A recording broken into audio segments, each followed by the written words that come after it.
Bonjour à tous, donc je suis docteur en sociologie et j'ai récemment été recrutée en tant que chercheuse postdoctorante dans le cadre de l'équipe recherche en éthique et en épistémologie pour travailler sur les essais cliniques dans le champ de la maladie d'Alzheimer. Donc je travaille plus précisément sur les conflits d'interprétation dont sont l'objet les derniers résultats d'essais cliniques qui s'emploient à prouver l'efficacité des traitements anti-Alzheimer. Et pour exposer les enjeux de ma recherche, je vais d'abord vous présenter le contexte médical dans lequel se déroulent ces essais. Et compte tenu des déceptions et des espoirs qu'ils soulèvent, je reviendrai dans un second temps sur les principaux enseignements que j'aimerais tirer de mon enquête. Donc la maladie d'Alzheimer, vous le savez, c'est une maladie neurodégénérative qui, même si elle a été découverte au début du XXe siècle, est encore une maladie incurable qui est causée par l'association de deux lésions, j'y reviendrai, les plaques séniles et les dégénérescences neurofibrillaires. Donc, les traitements qui existent et qui ne sont plus remboursés depuis 2018 ont une efficacité modeste qui dépasse à peine les effets d'un placebo. Et aucun nouveau traitement n'a été mis en place depuis 17 ans. Donc tous les espoirs sont aujourd'hui plus que jamais tournés vers la recherche clinique, dont les avancées sont décrites à la fois comme étant spectaculaires, mais aussi comme étant un échec notable. Donc, ces dernières années, les chercheurs et les cliniciens ont essentiellement misé sur la mise au point de traitements non pas capables d'agir sur les symptômes, parce que ça ne marche pas, mais capables d'agir sur les voies physiopathologiques de la maladie, l'objectif étant de tenter de prévenir la formation de ces lésions que sont donc les plaques séniles et les dégénérescences neurofibrillaires. Donc, dans cette perspective, deux stratégies sont développées. Je vais juste dire quelques mots rapidement dessus.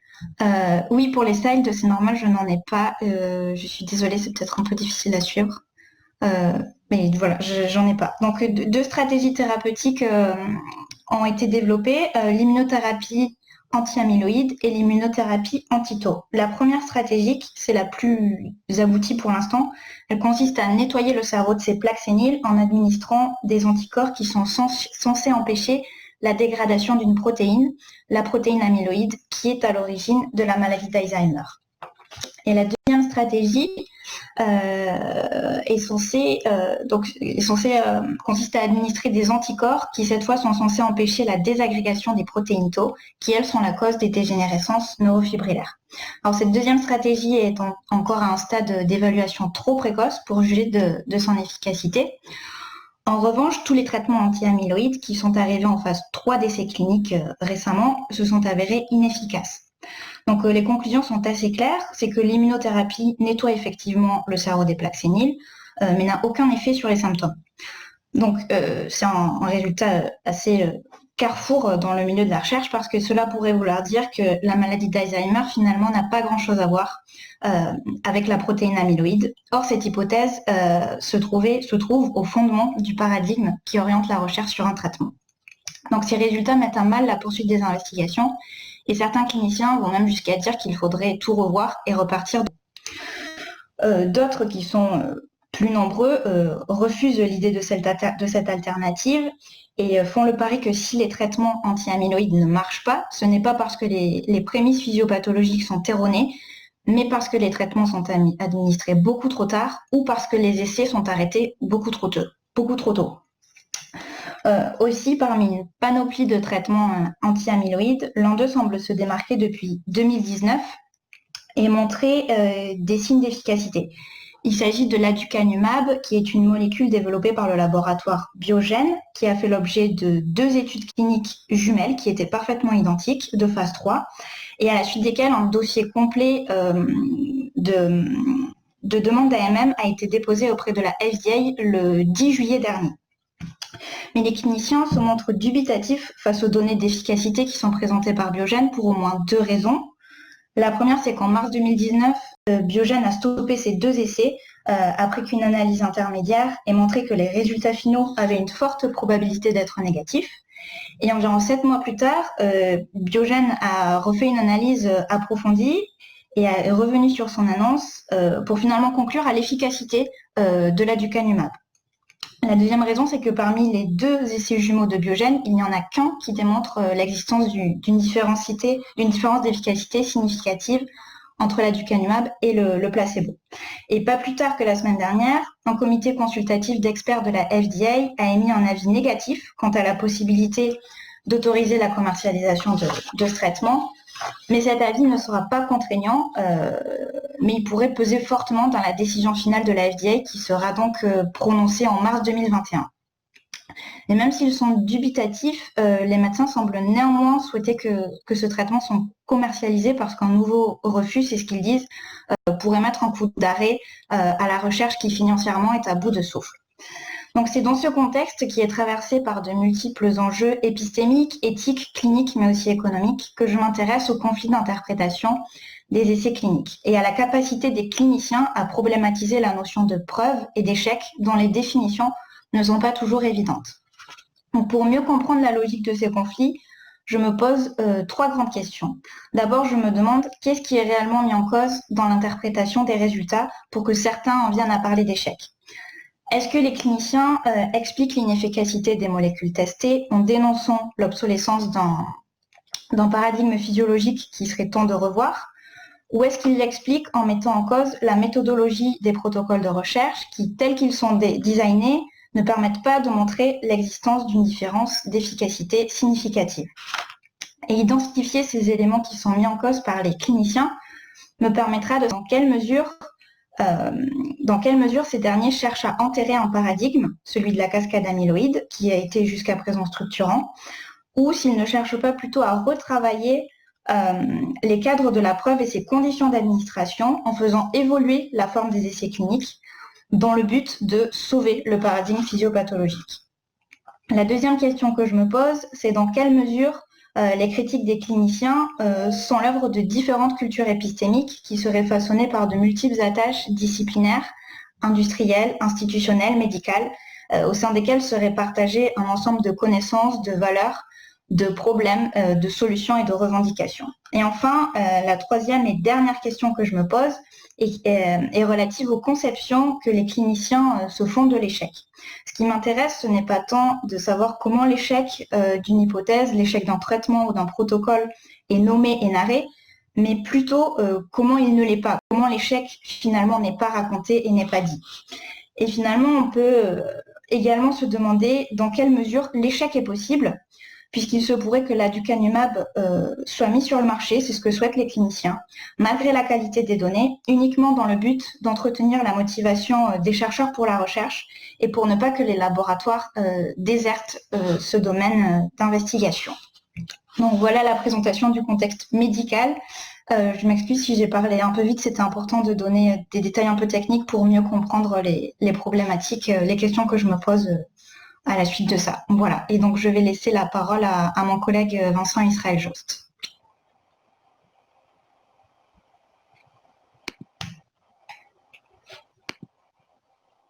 J'en profite pour dire que c'était passionnant.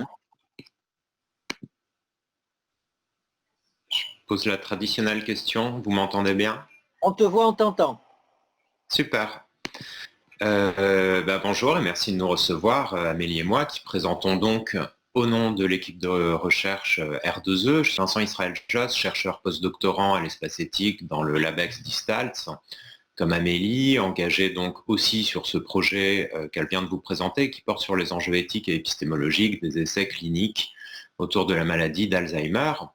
Alors je compléterai surtout en parlant rapidement des voies que j'envisageais pour aborder ces questions. Je suis quant à moi philosophe des sciences, on dit aussi épistémologue. C'est-à-dire que je m'intéresse aux conditions d'élaboration de la connaissance scientifique, aux normes de la connaissance, c'est-à-dire aux critères et méthodes que doivent respecter les acteurs d'un champ scientifique pour faire reconnaître leurs travaux comme légitimes, mais aussi aux normes de la validation de cette connaissance par le biais de communication, de publications discutées et acceptées par les pairs, etc. Donc la philosophie des sciences s'intéresse notamment à la rediscussion, à la renégociation permanente qui est nécessaire de toutes ces normes épistémologiques au gré de nouvelles techniques, de nouvelles situations, nouveaux médicaments, nouveaux protocoles, etc. Alors, sur ce champ des essais cliniques Alzheimer, je m'intéresse principalement au déploiement d'hypothèses et d'approches multiples, c'est-à-dire à la pluralité scientifique qu'Amélie a très bien décrit et sur laquelle je ne reviens pas trop, donc cascade amyloïde, protéines tau, mais aussi facteurs environnementaux, l'entretien physique et cérébral de la personne, etc.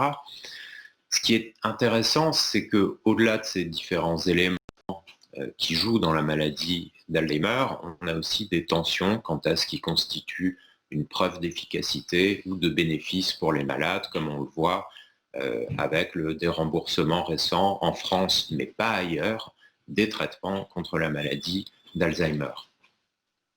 Alors du point de vue de l'épistémologue, l'enjeu est de fournir les outils qui permettent de penser la science dans une perspective pluraliste, c'est-à-dire de trouver les modalités d'un juste équilibre entre l'ouverture, parce que c'est cette ouverture qui va nous permettre d'accommoder toutes ces manières de penser, et en parallèle à ça, le déploiement de normes qui écrèment malgré tout et qui permettent d'éliminer des hypothèses ou des approches jugées hors propos. Donc il faut être accommodant pour sortir du récit d'une science monolithique, linéaire, dans laquelle tout le monde adhère aux mêmes hypothèses, aux mêmes principes, aux mêmes méthodes, car ça ne correspond pas à la réalité d'une science qui est en réalité débattue, plurielle, avec des disputes. Mais il faut aussi, dans le même temps, ne pas être accommodant jusqu'à un pur relativisme par lequel tout est bon et tout se vaut, ne serait-ce que parce que nous n'avons pas les ressources humaines et financières pour explorer toutes les pistes possibles et imaginables. Mon intention est donc d'enquêter sur la manière précise dont la pluralité scientifique se déploie dans le champ Alzheimer pour nourrir une réflexion à caractère plus généraliste sur ce que pourrait être une philosophie des sciences plurielle qui dépasse les écueils que j'ai mentionnés, du scientisme d'un côté et du relativisme de l'autre. Alors le Covid est évidemment passé par là. La situation de crise a rendu d'une part plus difficile et souvent impossible la venue sur les lieux dans lesquels sont menés les essais. Elle constitue aussi en elle-même un objet que nous ne pouvons et devons pas ignorer. Et dans les 6 premiers mois de mon postdoc, mes recherches se sont donc en partie reportées sur les essais cliniques Covid, et cela a été l'occasion d'entamer cette réflexion sur le pluralisme, notamment par le biais d'une publication commune avec Léo Koutlek, à paraître dans le numéro de janvier du journal Médecine Sciences. Ici aussi, en effet, ce n'est pas tant la multiplicité des stratégies thérapeutiques explorées contre le Covid qui est constitutive d'un pluralisme observé sur ce champ, mais bien plutôt le fait que les normes de la recherche aient été si différentes entre, par exemple, l'essai Discovery et l'essai ou pseudo-essai mené à l'IHU Méditerranée. En parallèle à ça, j'ai écrit plusieurs textes portant un regard épistémologique sur la controverse de l'hydroxychloroquine dans une situation qui appelait selon moi un décryptage rigoureux.